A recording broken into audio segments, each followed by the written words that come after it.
I am Callum from Tyne Valley Motorhomes, and this is a handover of the Chausson C646. On the driver's side of the motorhome first. The first point you get to is your LPG locker. So this is where your 6 kilogram gas bottle lives. So we've got our test bottle on at the moment. So if you unlock it, open it up, it's got one 6 kilogram bottle on that we've got to test your appliances at the present time. So what you need to do is to connect this orange pipe to the bottle, which is known as the pigtail. It is a left to tighten, right to loosen. So the opposite threads from righty tighty, lefty loosey. It's the other way around with gas. Then you need an adjustable spanner or gas spanner just to nip this part up to the cylinder before turning the bottle on at the top. And then always ensure that you turn the bottle off at the top and make sure the bottle's strapped in before you travel. This will avoid any accidents happening on the road or any danger regarding gas. So make sure that your bottle is fully off before you travel, which means you're safe and secure for yourselves and other road users.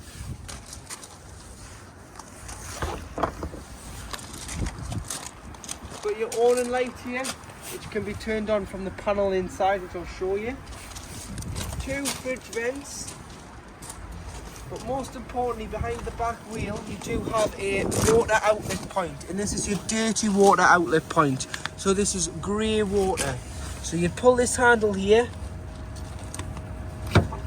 drive over the grid on the site, and deposit your dirty water. So this is anything that you've drained off from the shower, hand basin, kitchen sink, dishes water, or anything that you've put down there. You want to pull the handle and you want to drain off your dirty water system. You've got no real reason to be carrying dirty water on the road. So get rid of it, because it'll add weight and it'll use a lot more fuel carrying the added weight of dirty water. And obviously make sure that's fully drained off in the winter as well, because you wouldn't want the water to freeze when we do get colder weather. Here you do have your back bunks, but it also does lift up, so it'll fold up. Put the mattress this side and fold the boards up, and you'll be able to just put the turnbuckles on.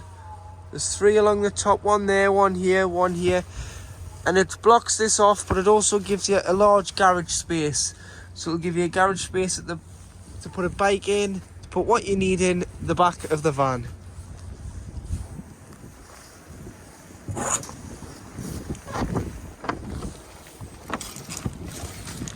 On the back of the vehicle, you've got your high level reverse camera and rear view camera, and brake light, should I say.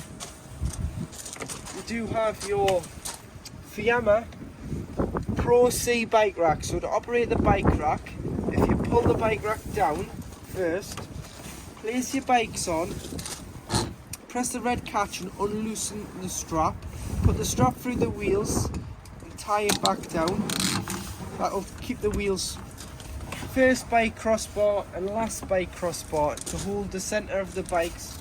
And then what we do recommend is you put some sort of bike lock around the bike frame to secure the bikes to the vehicle if you want to leave the vehicle unattended. Walking round to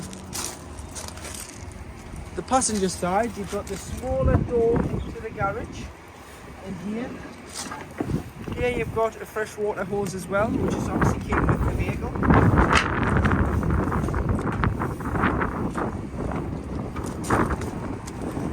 Next we have your cassette. So to operate the cassette, what you need to do is you need to lift the orange handle and slide the cassette out of the van. You can either carry it with a handle, or you can wheel it with the wheels and the handle to the designated waste disposal point, which is normally beside your toilet block space. Now to empty the cassette, remove the grey cap, press the orange button which releases the gases, and it helps pour the content of the cassette out. So tip it out. Once you've tipped it out, put some water in here, give it a rinse because there's normally a tap beside the disposal point. So rinse it out, then go in with a capful, which is 120 ml of the liquid of either the green or the blue, or you can do by eye and just pour it down this spout. But make sure you put some chemical in to break down the contents of the cassette before placing it back into the van and closing the door. Here you've got your hookup point, so this is your main connection for the vehicle. So get your hookup lead, lift the collar, lift the flap on the van and hook the motorhome up first before you think about hooking the site up or the house if you're home charging it. Doing that will mean that you're never walking around with a live lead in your hand, because otherwise it can be dangerous. And then when you unhook the van, press the blue clip down to pull the pins out of the lead safely. This locker here is known as a Technibox locker. So this is where you put fresh water when you arrive on site, or if you go wild camping you'll have to take water with you. So hose into there, fill it until it either overflows or until we check on the control panel and you're happy you've got enough water on board. This valve here, this lever, will drain off all the water apart from 20 litres, which is your travel amount of water. So they always tell you to travel around with very little water. If you go into a site, then that's great, you don't need to travel with loads of water, but if you're going wild camping then you do, you will have to take a full tank. But if you want to travel around with 20 litres and you've got a full tank, lift this up, put the pump on inside the van and open the tap. The water will start squirting out underneath the van until it hits 20 litres and it will stop. Make sure that you put the valve back down before you fill it with water when you arrive on your site. That'll eliminate some water, which means that you're better on weight and you're better on fuel economy. If you want to drain off the full tank without using that valve, or the last 20 litres, you need to get underneath the van and you need to pull that white bung off, which is a 15mm compression fitting. Pull that white fitting off and that will drain off all the water in the tank. So that's kind of if you're winterising the vehicle or if you've taken on a source of contaminated water, you'll pull that off and you'll drain off the full tank of fresh water. This side you've got all your electrics. So you've got your 12 volts, so do carry some spare 12 volt fuses with you. In case one does blow, you can replenish the fuse. And you've got all your trips here. If you get any problems with your diesel heater, going from a solid green light to a flashing green light, which indicates a fault, these two fuses here are your diesel heater fuses. So turn the heater off, come out, pull the fuses out for 30 seconds and put the fuses back in. That should reset your diesel heater and then it should start to work. But they're just here in this fuse holder. They're your diesel heater fuses.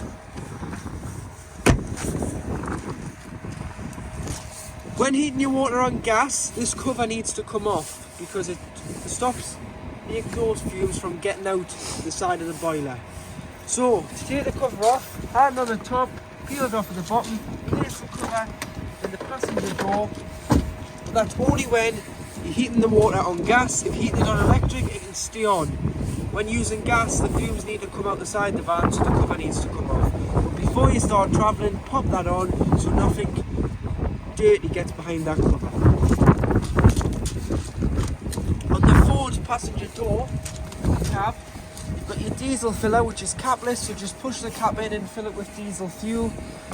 And you've got your AdBlue, which cleans your catalytic converter out of soot at a certain temperature to allow the fumes and emissions of the van to be as clean as possible. So this is around a 20 litre tank. It will indicate on the dash when it needs AdBlue. You can either buy it in a drum and carry one in your garage area, or you can buy it on the pump. But as soon as the light comes on, please do refill up with AdBlue to avoid any limp mode or any van restrictions. So top it up with AdBlue to stop any problems from occurring.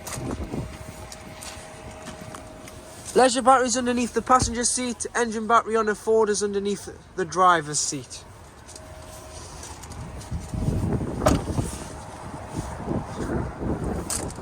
To get underneath the bonnet on a Ford, you've got to use the Ford key. So put it in the front above the Chausson badge, or where the Ford badge would be. Turn it to your left first, which will pop the bonnet, and then to release it off its second stage catch, turn it to your right. And you've got your various liquids, screen wash, oil, power steering fluid, brake fluid, coolant. This is where you put on for a jump start for your positive on there, and you put your negative on the side of the engine hoist here.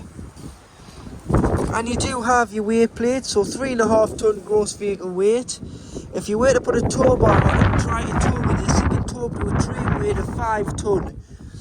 And then you do have your unique build number, which is this HOKO number, which is, if you quote that number to any Chausson dealer, they'll be able to get the right parts for your Chausson motorhome. So to work your 12 volt control panel, first of all, if you're hooked up, you'll get this little green light on the side there, which indicates that you're receiving 240 mains voltage. And then this is your 12 volt on and off switch, so you turn the 12 volt on here. And then the next button, you've got your master switch for your lights, which are all then individually switched around the van, but that sends the main feed to each light unit before you turn it on individually. Turn your pump on and you'll get a pressurized flow of water through the taps, toilet and shower, but make sure you've got enough water on board first, which I'll show you how to do. This is your awning light, this end one here, which is light on the outside of the van. And then along the bottom, these correspond with the buttons on the side.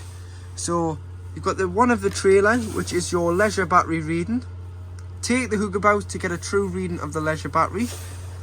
Then you do have the one of the cab, which is your Ford battery reading. Fresh water reading. When that goes red, it's time to refill, and when the one underneath goes red, it means your waste is full and it's time to pull that lever behind the back wheel and release the waste water. And then to operate your diesel heater, it's very simple. 30 degrees is max. When you turn it on, always turn it on to full, so it starts the combustion of diesel a lot quicker. You do have to make sure that you've got a quarter of a tank of diesel or more in the main tank, as they're on different levels from the intake of fuel from the engine, just to stop it running out of diesel completely, and it uses a thimble size of diesel every 2 hours. We turn it on to full. Allow it to start its combustion, as it takes a good draw of power to get it going, and then you can adjust it to the temperature. If it's too hot, you can adjust it to where you want it to be to heat the motorhome. So in the kitchen area, you've got one electric hot plate, which is this one here, which works on mains hookup, which indicates by the red light. So if you're on a site, save your gas, use the electric. If you're not and you want to use the gas, or you're wild camping, you've got 2 gas burners. Make sure all the hobs are cool enough to touch before you do put the glass lid down, otherwise you can shatter the glass. And then underneath,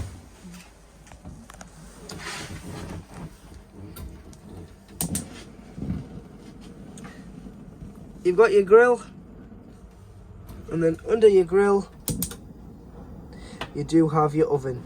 You may want to just remove these 2 when travelling, as they can cause a bit of rattling when on the road, or wrap them in tea towels like a lot of our customers do to stop the rattling. Large amount of storage for pots and pans underneath the oven.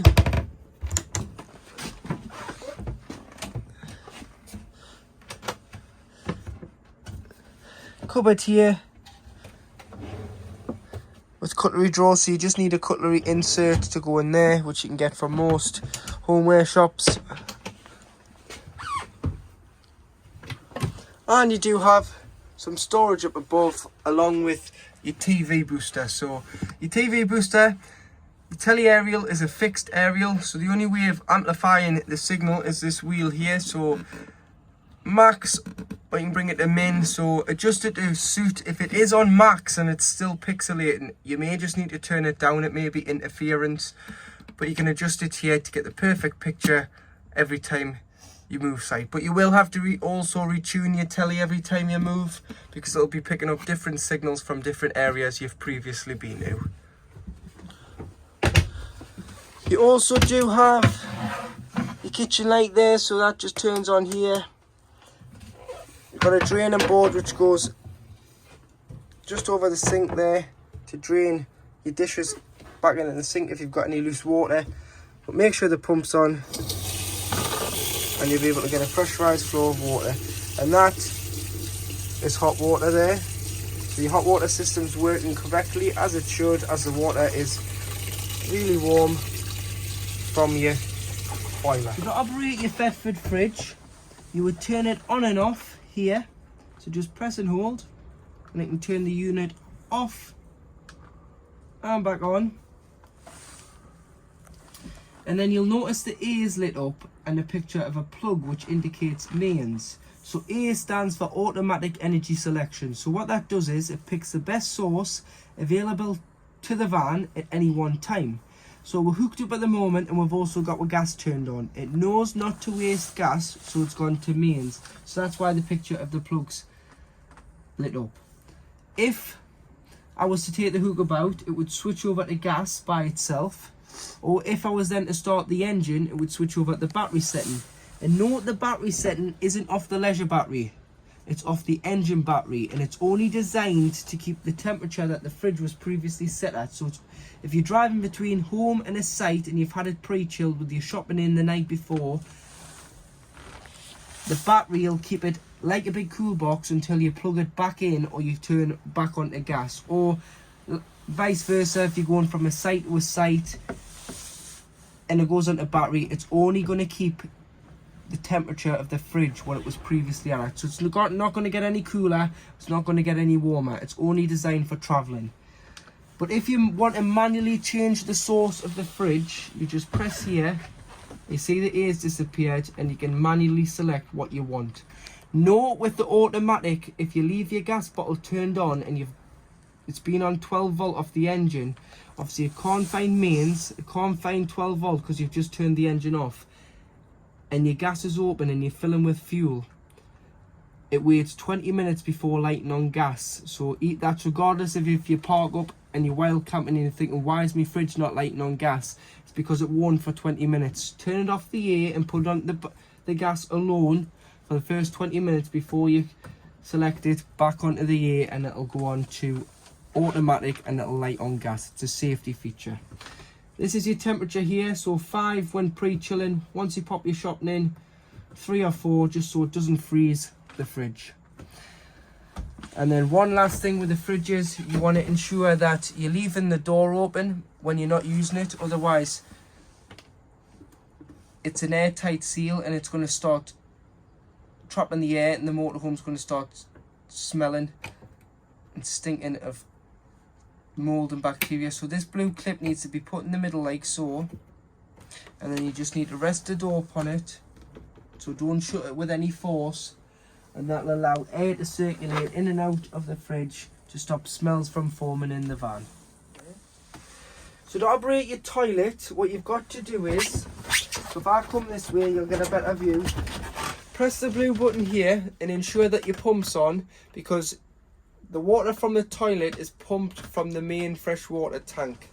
So press it, put a little bit of water in the toilet first, which helps lubricate the seal between the toilet and the cassette, because there's a blade in the middle which you need to open. So to open the blade, it's this grey lever here. So before you even think about using the toilet, you want to open the blade. Everything will go down into the cassette, and then once you've finished, you want to give it a good flush. If you've bought any pink chemical and the blue in the packs of 2, what you want to do is dilute a bit of pink into an empty spray bottle with some water.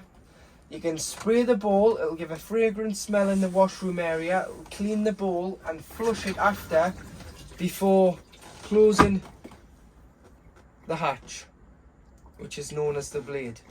So you want to always close it, because then when the cassette indicates it's full, which it will with a few lights underneath the diagram here of the cassette on the back,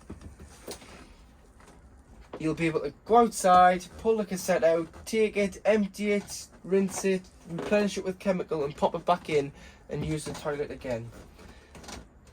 This is your washroom light, which is on the rocker switch beside the toilet switch. You've got a toiletry cabinet, a hanging rail, which works for wet towels but also doubles up for wet coats if you've been caught walking the dog or out for a walk in the rain. And you open the hatch if you're having a shower, which is known as a skylight. You just open it, but always make sure this is fully shut before travelling. All windows and skylights must be shut before travelling. And you do have your shower screens, which are tied back. Make sure they're tied back before travelling. And then your shower head comes out your tap. So in the winter, when you're not using it, what I would do is just unscrew the shower head from the hose, lie this hose down so any water drains off via the plug hole here, and leave all the mixer taps throughout the vehicle open to stop any water from sitting in any pipelines and causing any damage when we're experiencing colder temperatures. But then slowly recoil the pipe down the neck of the tap, and that is your washroom. So to make the double dinette up into a bed, first of all, if you just lift this cushion off first to make it a lot easier for yourself, because you've got to sit the table onto these resting bars. So to get the table off, you've got to lift it to 90 degrees and lift the table off. And then pull one half of the leg off the table before locating the table into place. So lift this one up as well, put it into place here like so, then pop the cushions back in.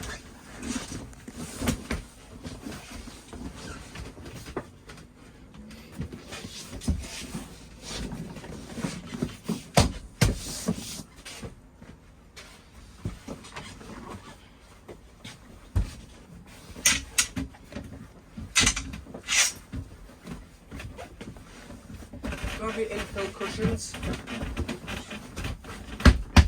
which are here in a nice tight fit.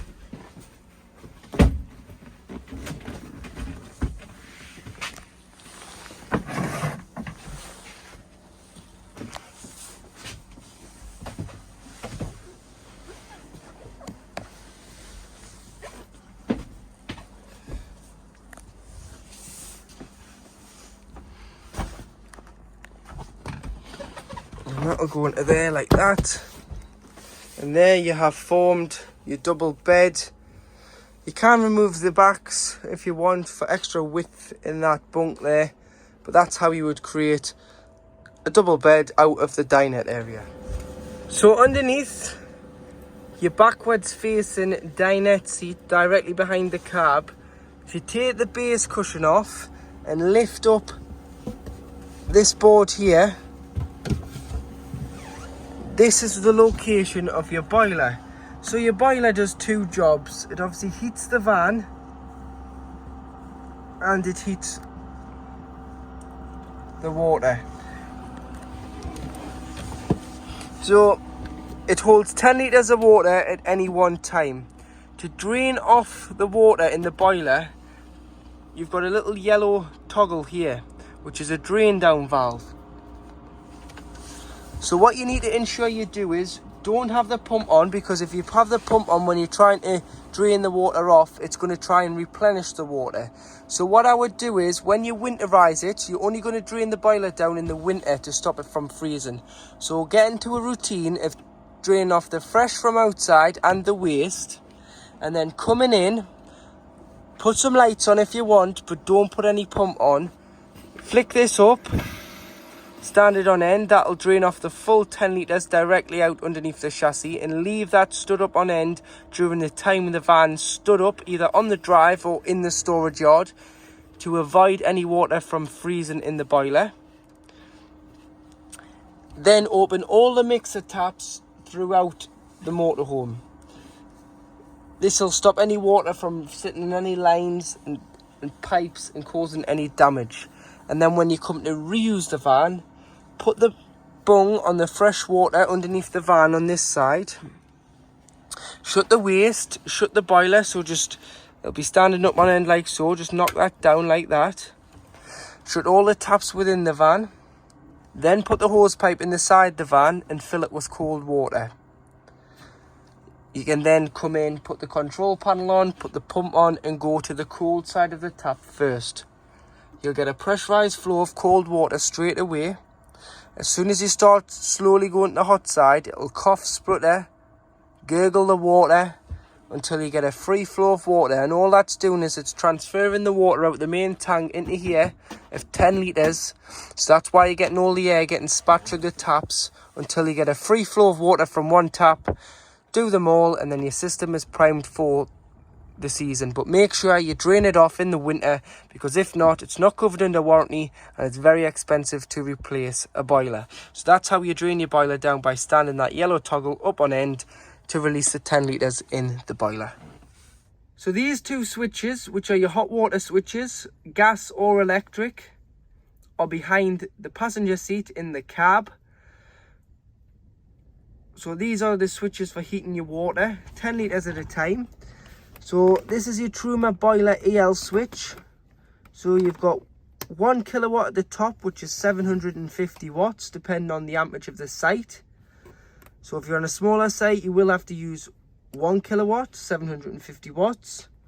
Or if you're on a 16 amp site, which are the bigger sites, you can use 1500 watts, which is 2 kilowatts at the bottom. However, if you are wild camping, then you don't use this switch at all, because this is electric and you won't have electric. You'd use this switch here, which is gas, where the cover needs to come off the outside of the van to allow the fumes out, and you've got 50 degrees of heating your hot water, or the bigger output of 70 degrees of heating your hot water. Then if you are in a desperate need of hot water, you can have the gas and electric on together, which will reduce the time it takes to heat the hot water.